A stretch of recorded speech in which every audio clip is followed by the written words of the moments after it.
Good morning.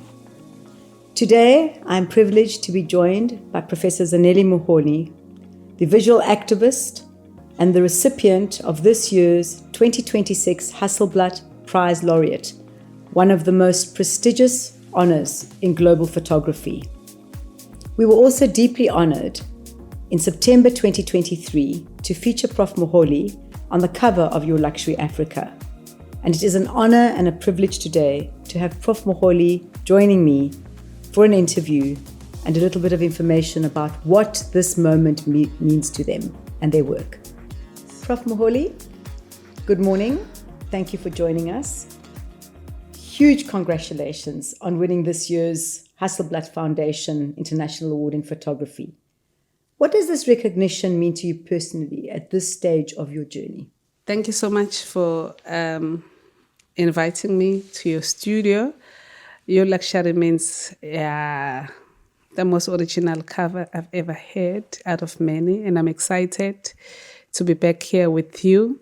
What does the prize or the award mean? It means that the community is being heard by the people of the world. So as a visual activist who have been working for more than 20 years, trying to make sense and trying to negotiate spaces that are not often friendly, and also, forcing myself in spaces that hardly welcomes me, I had to figure out a plan to make sure that I produce the content that lasts beyond just a moment until people get it right. So it's been like that for more than two decades now. I'm excited, I'm happy.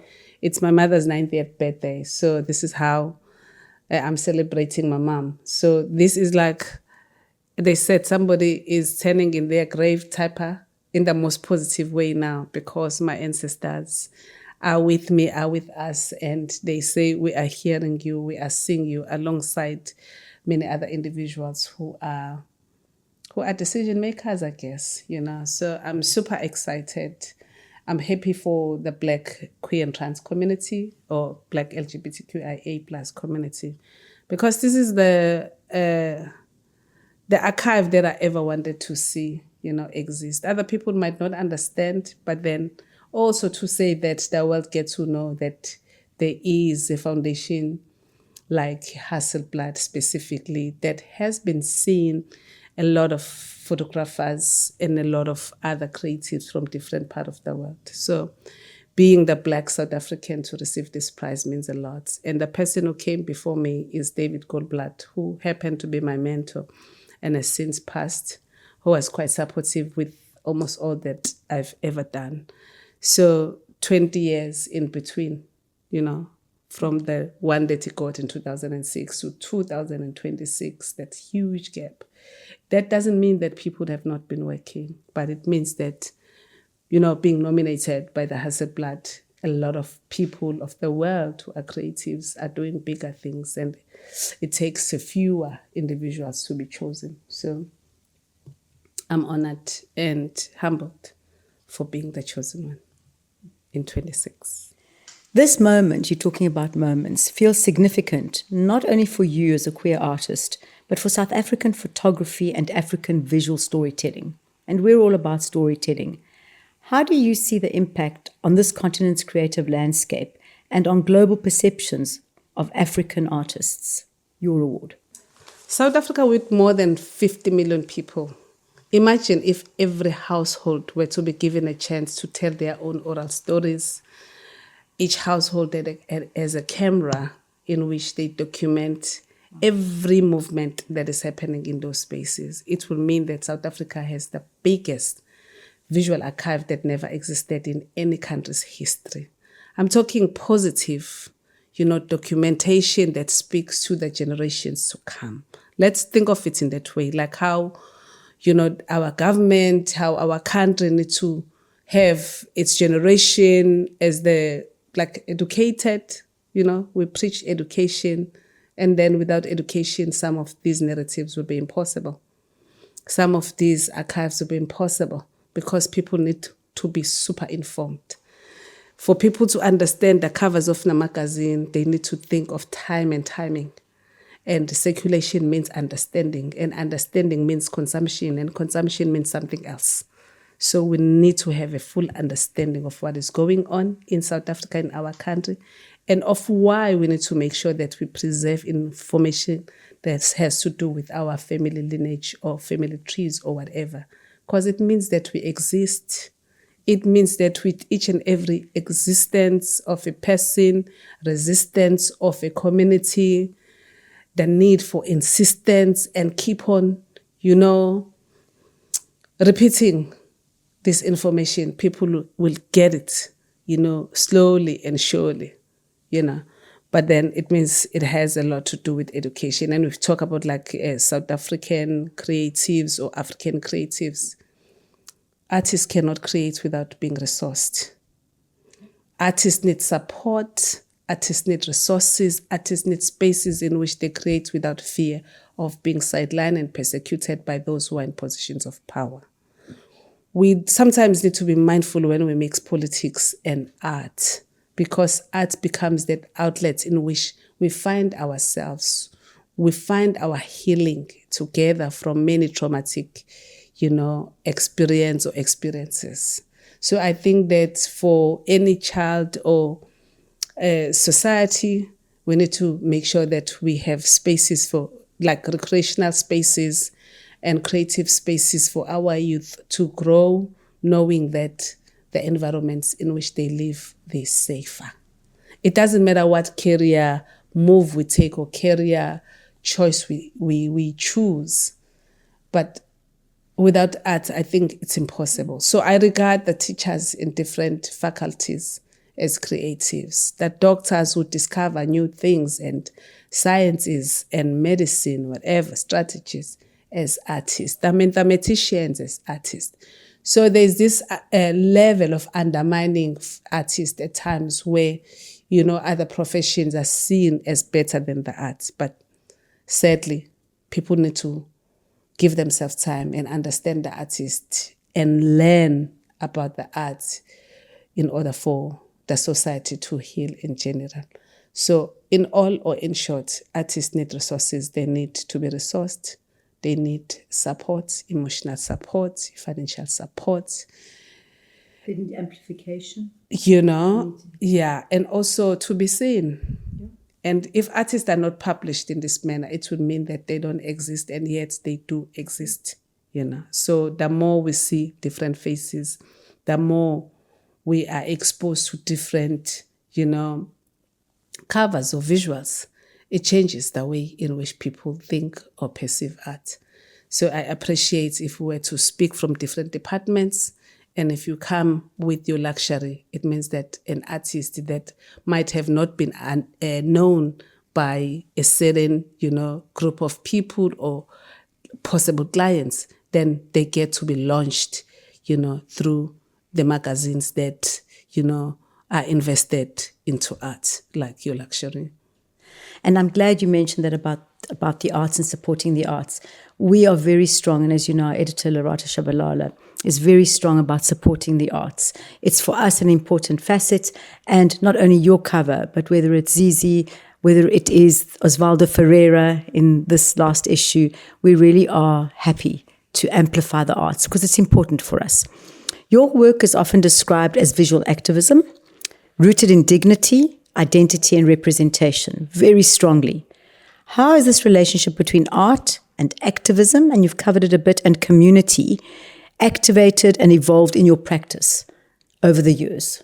Community has artists, and art is about communities, or almost everything that is happening in our communities has a lot to do with activism. It could either be from service delivery, from shortage of medical, supplies, to shortage of water. The heat then leads to artists, coming up with new thoughts to speak on global warming, to speak on how the environment is affected by the heat or the rains. They could tell a story that leads to someone being creative and come up with a solution to its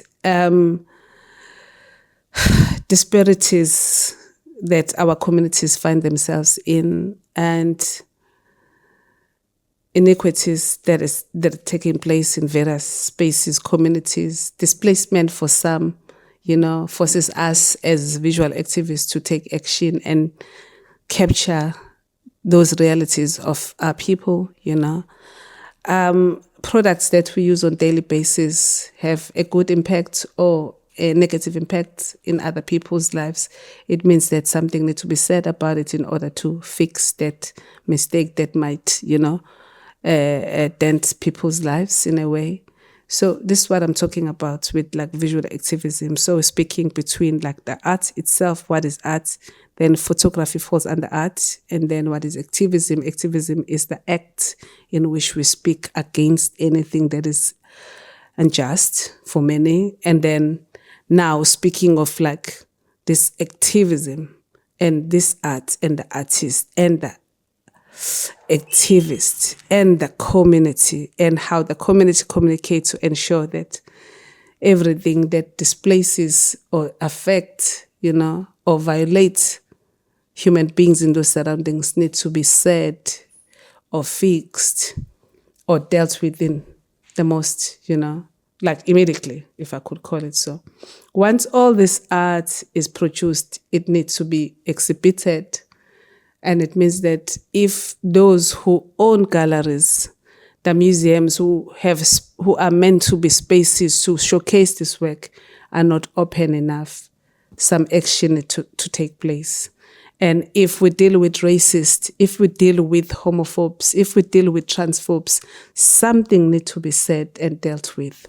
Then once that is said, things need to be published, for posterity, which basically speaks on what has happened or what just happened. Then looking at the positive way, artists could produce as many photos as they like, but then where does that work go to?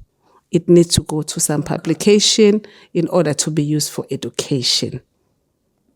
So that's when this source is important for us and is important for many other communities who might have access or gain access to it through online or physical.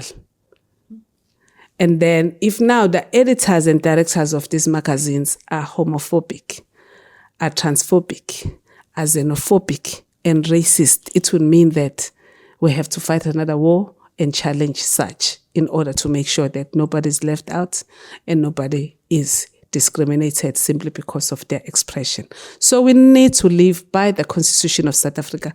This means saying, respecting how people deal with their private anything, respecting how people deal with their independent whatever, as long as they come on board and preach love and peace and understanding. And this is not to say they need to love and favor anybody. People need to be respected. It has to do with deep respect. And if we fail to respect each other, it will mean that we're defeated by those ones who are not from this country. And I love what you say about archiving and storytelling. It's all very well doing the work, but if you can't archive it, and I think that's what we pride ourselves when we started this title, this multi platform title, was the fact that we could archive African storytelling and keep it there in whatever format. Your images have challenged the dominant narratives around identity and belonging. Do you feel that the world is listening differently now compared to when you first began? And what continues to drive you to carry on telling these stories? But is it different to when you began? Or what forces me to continue is because it's not enough and we haven't gained the kind of freedom that we need to gain.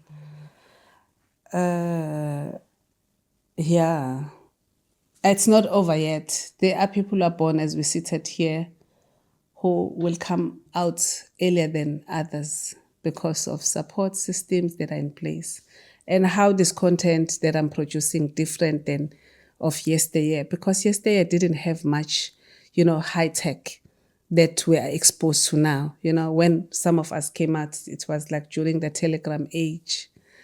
And then you had to have the word count. Literally. I mean, so.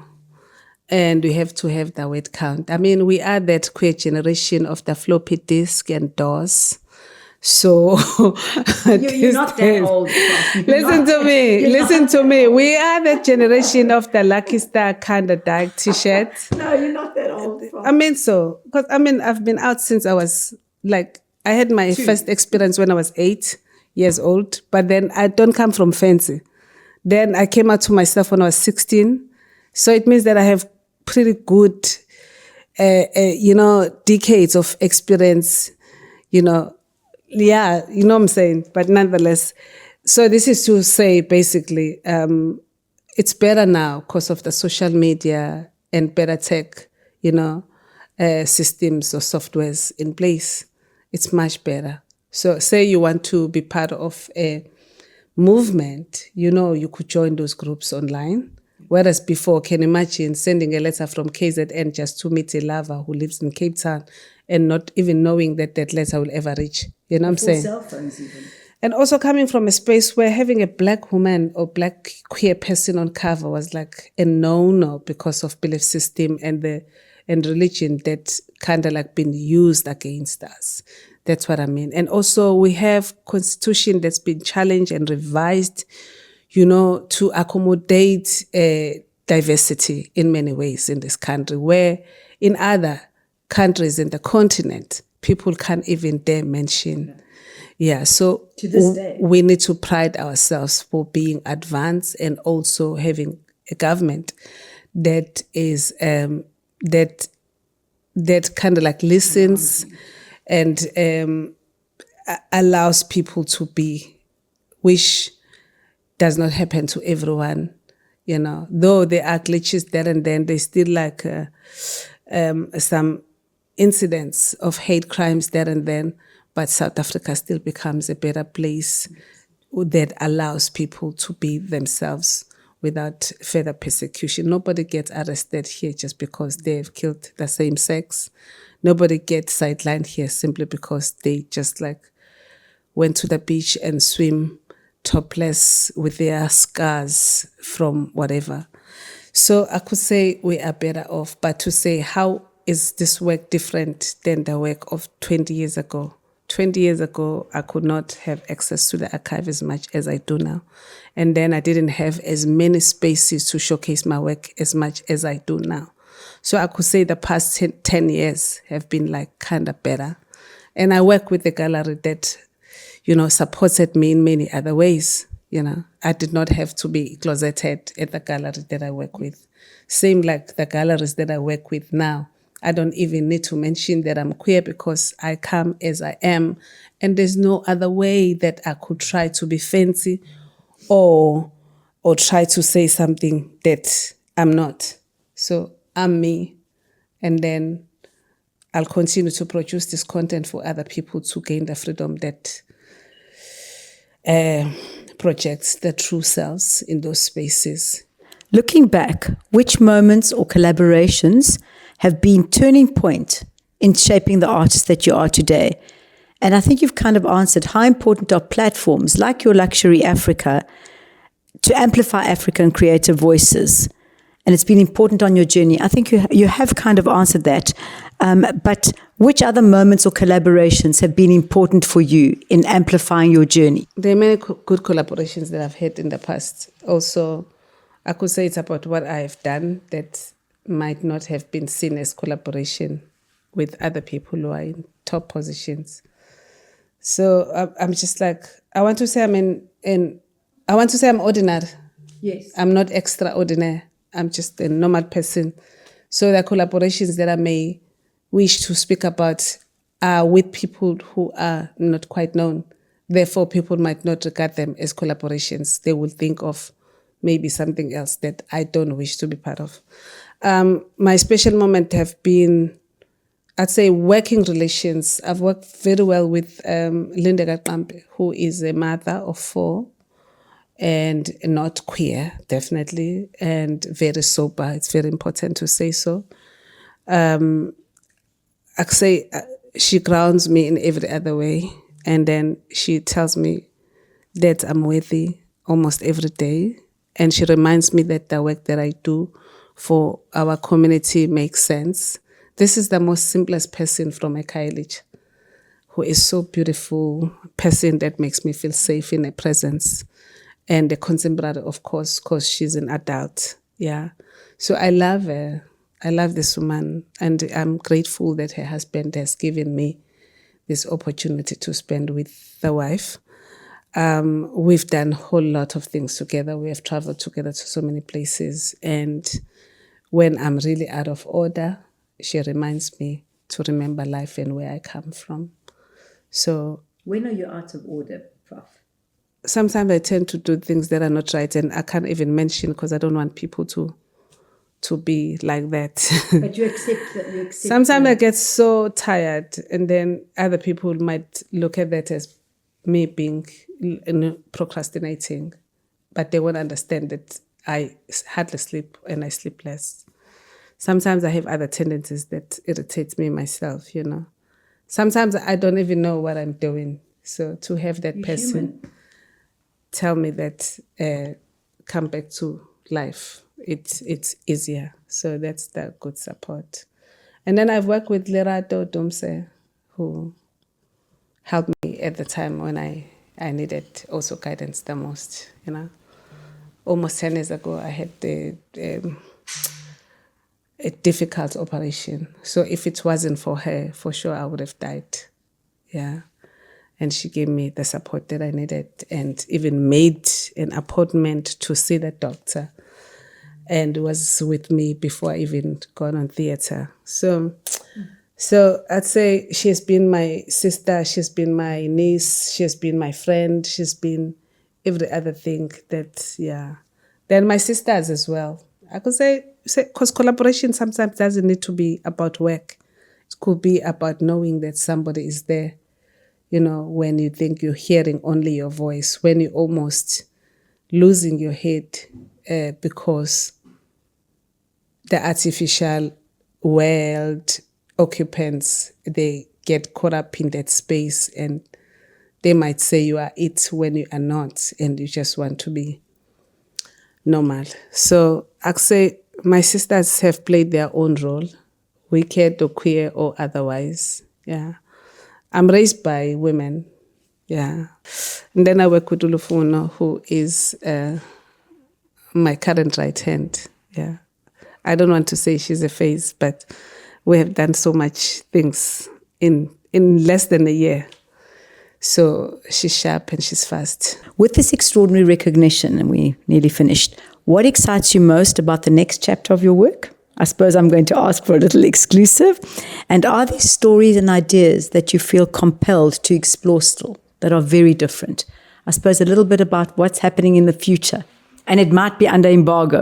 We're working on bigger projects that have started already before we even gained that recognition. Working on 3 major publications, and we're going to travel a lot this year. We're involved in bigger projects. My sending a group of queer athletes or soccer players to gay games in Valencia, Spain this year. I want this scoop. Yeah, and I guess Lufuno will be working on a publication. Yeah, because then now it doesn't matter. Like we shoot a lot and it never gets anywhere. It sits on our drives. So I just want to challenge it that we work on publication and pack our movements better than how we did since we started working together.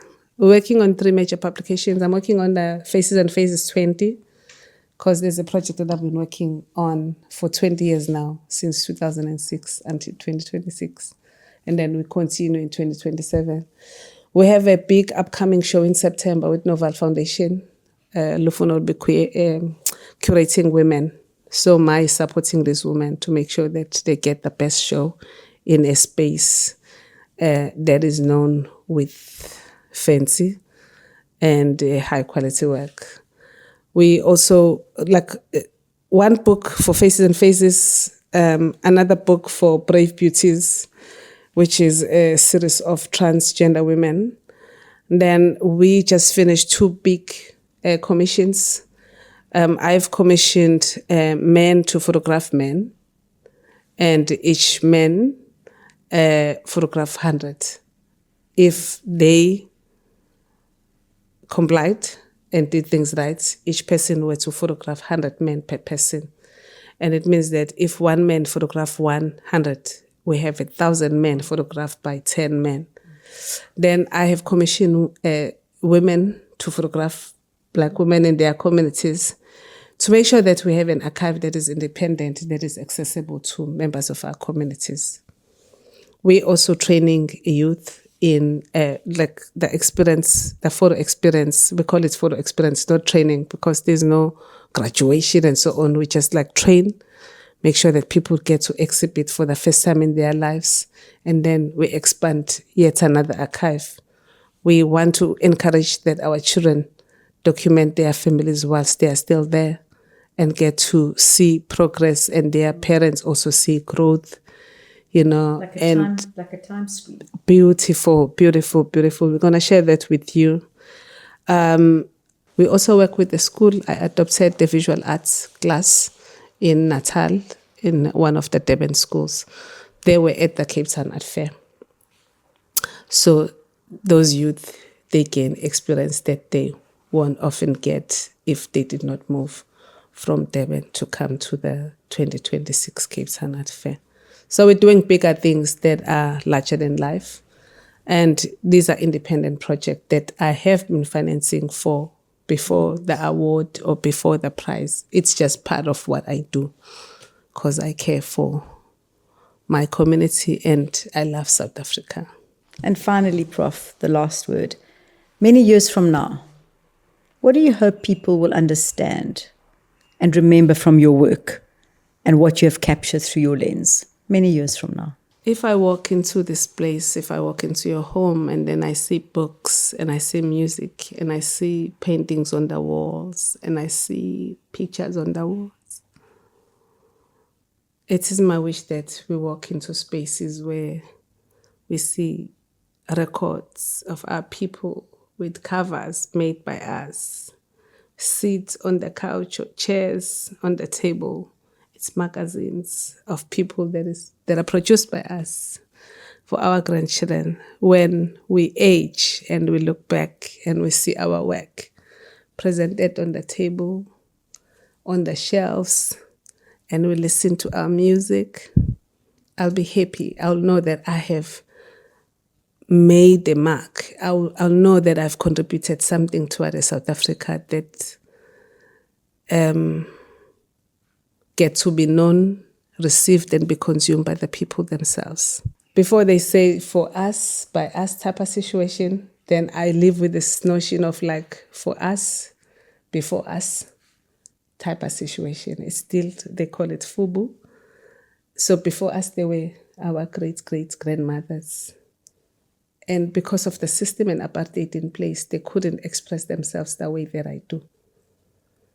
So I want to recognize them in each and everything that I do, every minute where I'm given an opportunity to speak, to work and express myself, and always remember that not many people are able to express themselves the way that I do, that many people have suffered and even died just for me to gain this minute or moment, rather, So, I wish we will walk one day where we won't have to worry about who has done what, who hasn't done what. So it means that with me, I carry that responsibility to say that change is you.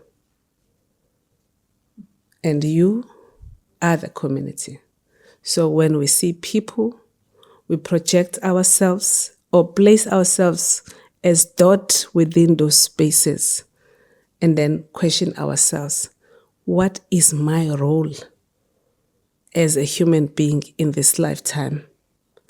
And what is it that I want people to remember about me? And I say, can we do this without being corrupt, without being greedy, without being violent and vile? And I know that it's possible. So now when people shine at the expense of other people and want to take all resources, that I'm meant to be for other people, it disturbs me. So I wish to live, an honest life, if I could say so, to make it better for the next person. Thank you. Thank you for opening up your heart. Thank you for opening up your soul. It's been a real privilege. This is more than just a collaboration, it's a friendship, and I thank you. And it's been very, very special. And that was the 2026 Hasselblad Prize Laureate. What a privilege. Thank you. Thank you too.